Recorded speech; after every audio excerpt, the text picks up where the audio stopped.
3 tricks that will bake your noodle. First one is catching the hat upside down on top of your head.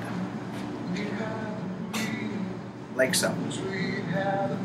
In order to get to that point, we will actually be doing the original trick we learned while juggling hats, is the basic fingers in, bulb up, flipping it up and catching it on top of our head. Once again, that's hands in, fingers in, thumb up on top. It's basically going to come right up on my arm, and I'm going to place it on the back of my head like so. The next evolution of that trick is being able to then bump it and giving it an extra quarter spin to be able to land on top of your head.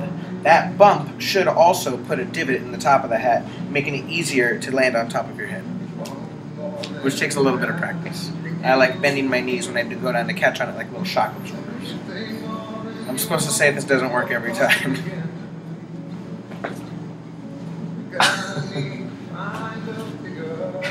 Now you could go back down to the front foot. I like going to the back. I like putting my heel up as high as I can and catching it on the back of my foot.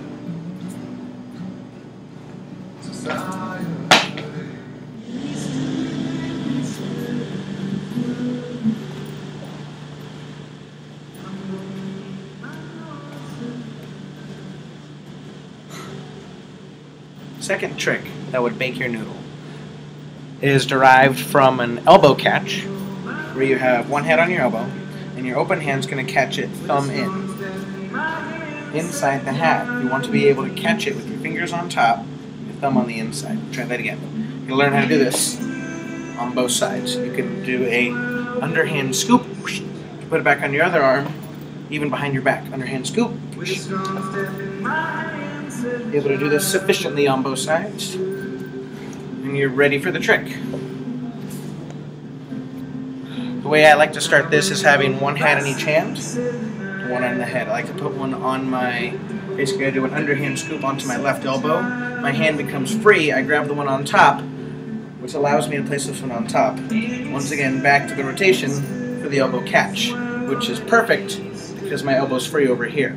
As I place that here, my hand becomes free. I can then grab the hat up on top. If I want, I can go from the elbow catch here, behind my back, and place right on top of my elbow there. Let go. Now my hand is free to take the hat off my head, place this one on top of my head, back to the elbow catch. A little bit faster, looks like this.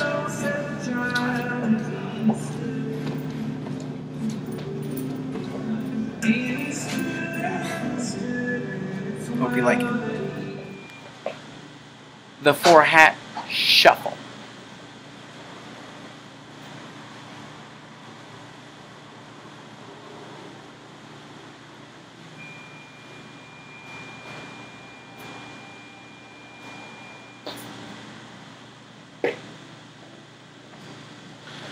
Let's break it down one hat at a time. You're going to take the hat in your left hand, and you're going to place it on top of your head. From there, you're going to grab this hat with the right hand, and you're going to do a nice little scoop, and when you do that, you throw it and catch it on your foot. The higher your foot is, the easier it is for it to land as you go down to catch and soften the blow. I'll then throw the same height, the same spin, to my left hand, back onto my head, and repeat this rotation until you memorize this sequence.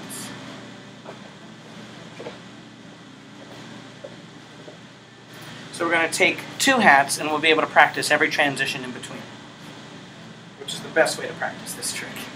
Start with one on your head, one in your hand, and basically one hat's going to lead the other, and the other one's just going to follow it. I'm now ready to do the next sequence where I throw the one in my hand and take the one off of my head. I can then take the one and practice this flip where both flips should be the same height and same speed.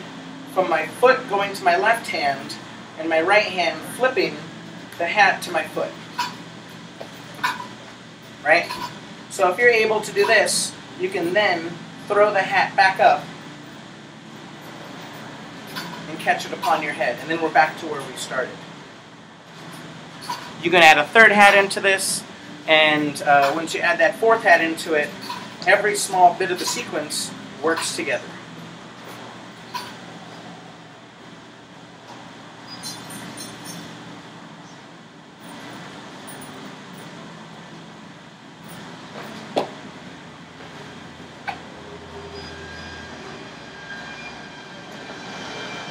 I want to thank you for taking the time for watching my video. My name is Geoff Marsh. Happy hat juggling, and I hope I baked your noodle.